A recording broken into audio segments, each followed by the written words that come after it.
நம்ம தக்காளி செடி பார்த்தீங்க அப்படின்னா அறுவடைக்கு வந்துடுச்சு பாருங்கள். எல்லா செடியிலும் சாம்பிள் தெரிய ஆரம்பிச்சிருச்சு. இதுதான் சாம்பிள்னு சொல்லுவோம். ஏன்னா அந்த ஃபஸ்ட்டு அறுப்பு அந்த 1-2 ஒவ்வொரு கொத்தில் 1-2 சவந்து போயிருக்கும் பழம். அதை தான் நம்ம சாம்பிள் பழம் அப்படின்னு சொல்லுவோம். பார்த்திங்க அப்படின்னா எல்லா செடியிலையும் அப்படி லைட்டாக கலர் வர ஆரம்பிச்சிருச்சு. முன்னாடியே கொஞ்சம் கலர் வந்தது, கொஞ்சம் நல்லா ரெட்டாக வர ஆரம்பிச்சிருச்சு. இது வெயில் காலங்கிறதுனால கொஞ்சம் ஒரு 70-75 நாளில் வர வேண்டிய பழம் கொஞ்சம் சீக்கிரமாகவே வந்துடுச்சு. ரொம்ப வெயில், ஜாஸ்தியான வெயில், ஸோ பழம் சீக்கிரம் கலர் வந்துடும்.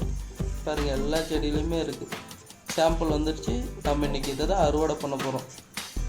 நம்ம தக்காளி தோட்டத்தில் அறுவடை பண்ணுறோம். அதை நம்ம அறுவடை பண்ணி மார்க்கெட்டுக்கு கொண்டு போகிற வரையும் நம்ம என்னென்ன பண்ணுறோம் அப்படிங்கிறது இந்த ஃபுல்லாகவே இந்த வீடியோவில் நம்ம பார்க்கலாம். பார்த்திங்க அப்படின்னா அறுவடை பண்ணுறதுக்கு ஆளுங்க வந்துட்டாங்க பாருங்கள். இவங்களுக்கு ஒரு ஹவருக்கு 40 ரூபா. இவங்க பழம் இருக்கிறாங்க இல்லையா, இவங்களுக்கு ஒரு ஹவருக்கு நம்ம 40 ரூபா கொடுக்குறோம். இவங்களுக்கு பார்த்திங்கன்னா இவங்க கரெக்டாக நல்லா ஃபுல் கலரான பழத்தை மட்டும்தான் இருக்குது சொல்கிறேன். ஏன் அப்படின்னா இப்போ ரேட் ரொம்ப கம்மியாக இருக்குது.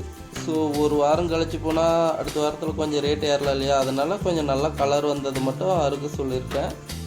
கொஞ்சம் ஆஃப் கலர் அப்படியே விட சொல்லியிருக்கேன். ஆனால் மார்க்கெட்டில் பார்த்திங்க அப்படின்னா இப்போ ஃபுல் கலர் கேட்குறதில்ல, ஆஃப் கலர் தான் கேட்குறாங்க. ஏன்னா வெயில் காலங்கிறதுனால நம்ம ஃபுல் கலர் இங்கே அறுத்துட்டு போனோம் அப்படின்னா ஒரு நாள் அடுத்த நாள் மார்னிங் தான் மார்க்கெட் போவோம். ஸோ அந்த அறுத்து நம்ம கிரேடில் வைக்கும்போது அடுத்த நாளைக்கு இன்னும் ஓவராக கலர் வந்துடும்.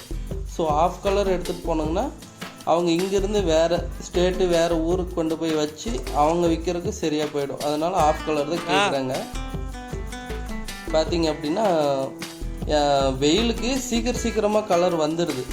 நம்ம மழை காலங்க அப்படின்னா கொஞ்சம் லேட்டாக வரும் பழம் கலரு. பார்த்திங்க அப்படின்னா நம்ம செடியில் நல்லா பிடிச்சிருக்கு. இந்த வாட்டி காப்பு அருமையாக பிடிச்சிருக்கு. வெயிட்டே தாங்க முடியாது. கீழே எவ்வளோ செடிங்கெல்லாம் விழுந்துருச்சு. இங்கே பார்த்திங்கன்னா ஒரு செடியில் பார்த்திங்கன்னா ஒரு 7 கிலோ 8 கிலோ 10 கிலோ வரைக்கும் காய் பிடிச்சிருக்கு. அந்தளவுக்கு நம்ம இங்கே இவங்க எல்லாம் அறுத்து அந்த பேக்கில் நம்ம எடுத்துகிட்டு போய் வேறு இடத்துல கொட்டி அதை நம்ம ஃபில்ட்ரு பண்ணி அதுக்கப்புறம் தான் நம்ம பாக்ஸ் பண்ணுறோம். பாருங்கள் இவங்க இங்கேருந்து அறுத்து கொடுக்க நம்ம பசங்க 2 பேரும் எடுத்துகிட்டு போயிட்டு அங்கே வீட்டில் கொட்டி அங்கே நாம் அதை ஃபில்ட்ரு பண்ணுறோம். பார்த்திங்க அப்படின்னா அங்கே அறுத்து கொடுத்த பழத்தை எல்லாம் நம்ம எடுத்துகிட்டு வந்து இங்கே கொட்டி வச்சுருக்கோம் பாருங்கள். இது கொட்டின பின்னாடி இந்த பழத்துலேருந்து 1-2 வேஸ்டேஜ் போகும். அதுக்கப்புறம் டபுள் சைஸு அப்படின்னா 2 பழம் ஒட்டிக்கிட்டே இருக்கும்.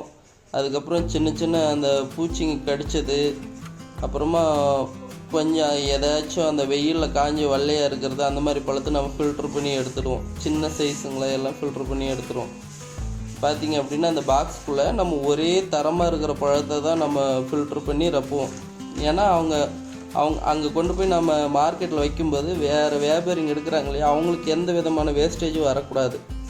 அதனால் நம்ம இங்கே எடுத்து போட்டு போயிடுறோம். பாருங்கள் பழம் பூச்சி வச்சது, புழு ஓட்டை போட்டது, இந்த மாதிரி இது பாருங்கள். இதுதான் டபுள் பழம். சைஸு பெரிய சைஸாக ஒரு மாதிரி ஷேப்பே இல்லாமல் வந்திருக்கும். அந்த மாதிரி பழத்தெல்லாம் நம்ம இங்கே ரிமூவ் பண்ணிடுவோம். அதே மாதிரி ரொம்ப சின்ன சைஸாகவும் 1-2 பழம் இருக்கும். அதாவது அது கோலி பழம் அப்படின்னு சொல்லுவோம். அந்த மாதிரி பழத்தையும் நம்ம ஃபில்ட்ரு பண்ணி எடுத்துகிட்டு இந்த பாக்ஸ் ஃபுல்லாக போட்டு நல்லா அழுத்தி ரப்புவோம். ஏன்னா பருத்தி வேணும் அப்படிங்கிறதுனால நம்ம நல்லா ஃபுல்லாக ரப்பி கொடுத்தா தான் அங்கே இருக்கிற வியாபாரிங்க நம்மளது கொஞ்சம் நிறைய இருக்குது அப்படின்னு அவங்க எடுத்துப்பாங்க.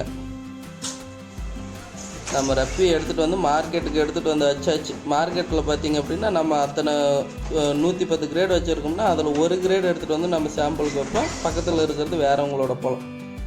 பார்த்திங்க அப்படின்னா நம்ம பழத்தை அடுக்கி வச்சுருக்கோம். வரவங்களுக்கு கீழே பாருங்கள் கொட்டி காமிக்கிறதுக்கு நம்ம அட்டி போட்டு வச்சதுலேருந்து கொட்டி காட்டணும். வியாபாரிங்க அங்கே சாம்பிள் வச்ச பழத்தை பார்த்துட்டு இங்கே வந்து பார்ப்பாங்க.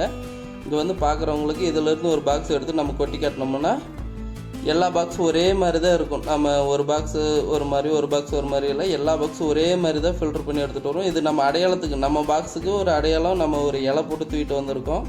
ஏன்னா இங்கே நிறைய பாக்ஸ் இறக்குவாங்க இல்லையா, நம்மளது எதுன்னு அடையாளம் தெரிஞ்சுக்கிறதுக்கு நம்ம ஒவ்வொரு இலையை போட்டு தூக்கிட்டு வந்துடுவோம்.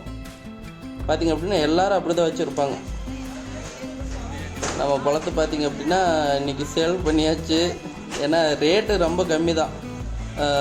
ஃபஸ்ட்டு அறுப்பு சாம்பிள் பழம் 150 ரூபா பாக்ஸு. பார்த்திங்க அப்படின்னா அவங்க தான் வாங்கிட்டு போய் எடுத்துகிட்டு போயிட்டுருக்காங்க பாருங்கள்.